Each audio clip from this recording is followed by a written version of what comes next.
Hello বন্ধুরা, অনিতার হাতের রান্নাঘরে আপনাদের সকলকে স্বাগত। আমি আজকে একটা গরমে কাতলা মাছ দিয়ে ঝিঙে আলু আর একটু ডাঁটা দিয়ে গরমের পাতলা ঝোল বানাবো। এই হচ্ছে আমার কাতলা মাছ।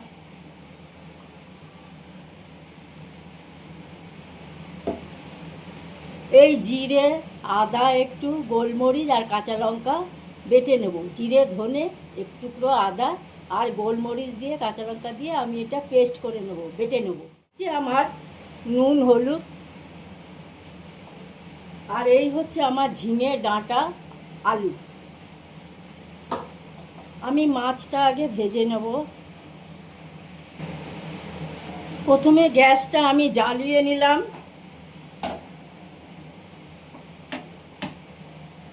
কড়াইটা বসিয়ে দিলাম। কড়াইটা একটু গরম হলে আমি এতে দিয়ে দেবো সরষের তেল। এবার কড়াইতে দিয়ে দিলাম আমি সরষের তেল।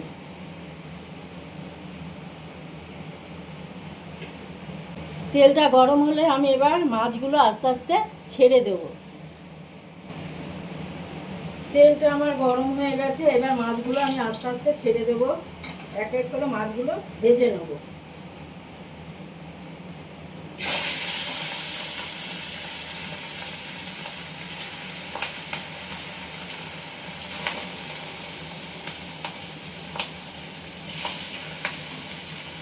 এক এক করে আমি মাছগুলো ভালো করে ভেজে নেব।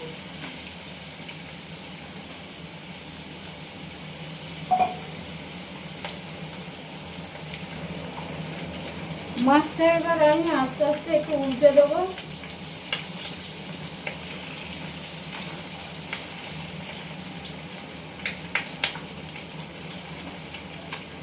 মাছটা বেশি ভাজবো না, কারণ এটা পাতলা ঝোল বানাবো, তো এই জন্য এটা বেশি ভাজবো না। আমি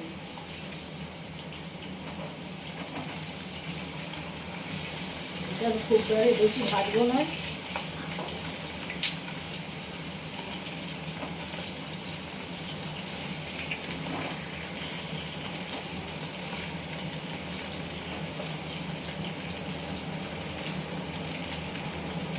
এইবার মাছগুলো আমি আস্তে আস্তে তুলে নেব। এক এক করে মাছগুলো আমি তুলে নেব।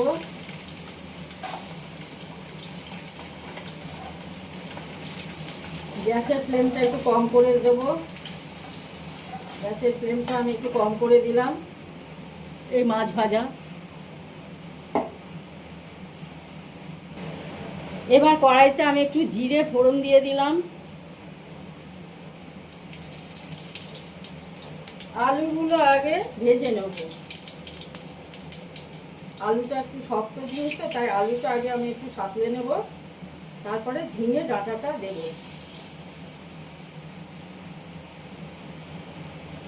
আলুটা সাঁতলে নিই।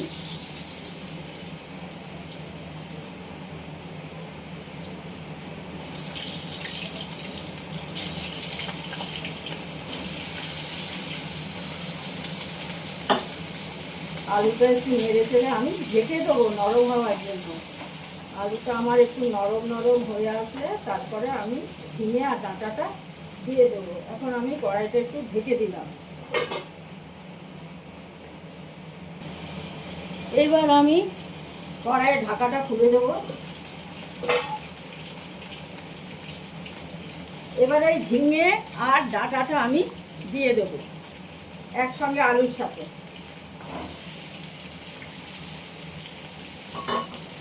এবার আবারও এটা নেড়ে চেড়ে আমি একটু ঢেকে দেবো সবজিটা মজার জন্য। সবজিটা যাতে মজে আসে এই জন্য আমি আবারও একটু কড়াইটা ঢেকে দেবো।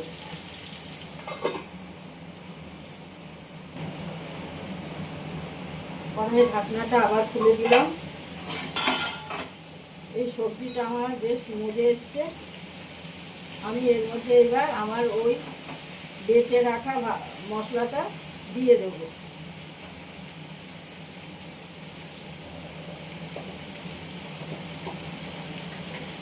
এই আমার গোলমরিচ, আদা আর কাঁচা লঙ্কা, জিরে, ধনে বাটা।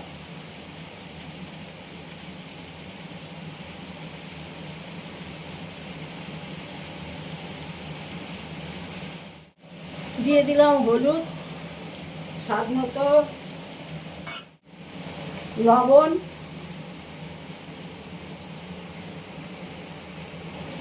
এবার সবজিটার সাথে মশলাটা ভালো করে কষিয়ে নেব। সবজির সাথে মশলাটা আমি ভালো করে কষিয়ে নেব। আজকে তৈরি হচ্ছে আমার ঝিঙে দিয়ে, ডাঁটা দিয়ে, আলু দিয়ে কাতলা মাছের পাতলা ঝোল গরমে। এই মাছ এইভাবে ঝিঙে আলু দিয়ে বানালে গরমে ভীষণ ভালো লাগে। এই পাতলা ঝোলটা আমার বাড়ির সকলেরই প্রিয়।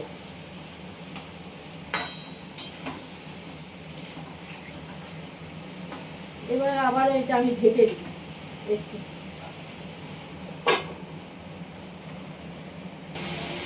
মশলাটা সবজির সাথে কষা হয়ে এসছে, এবার আমি আবার একটু ঢেকে দেব।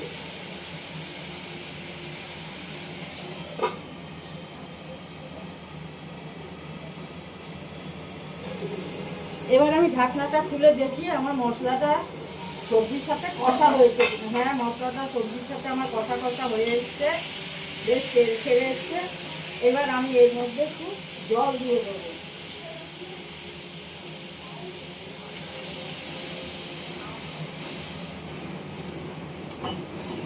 এবার ঝোলটা ভালো করে ফুটে আলু সেদ্ধ হয়ে আসলে আমি মাছ দেবো।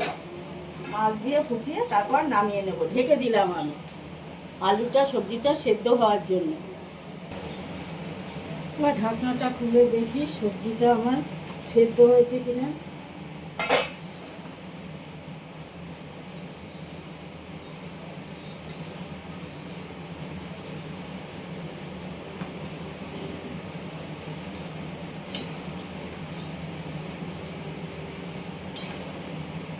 সবজিটা সেদ্ধ হয়ে এসছে।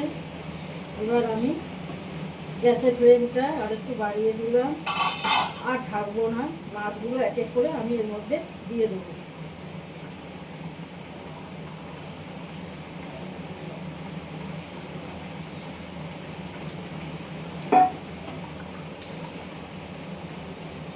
আর ঢাকবো না। মাছগুলো ফুটলে, তারপর ভালো করে ফুটে উঠলে মাছটা আবার আমি এটা নামিয়ে ফেলবো। আমার এই ঝিঙে দিয়ে, ডাঁটা দিয়ে, আলু দিয়ে পাতলা মাছের ঝোল তৈরি হয়ে গেল। এবার এটা আমি নামিয়ে ফেলবো।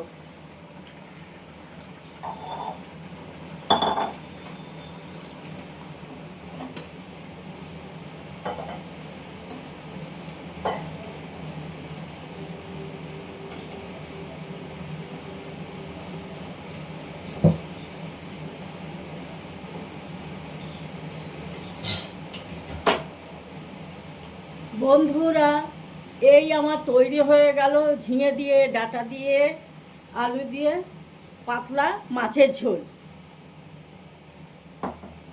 বন্ধুরা, এই রেসিপিটি আপনাদের কেমন লাগলো জানাবেন। আর আমার চ্যানেলকে সাবস্ক্রাইব করে আমাকে অনেক অনেক লাইক এবং শেয়ার করবেন। নমস্কার।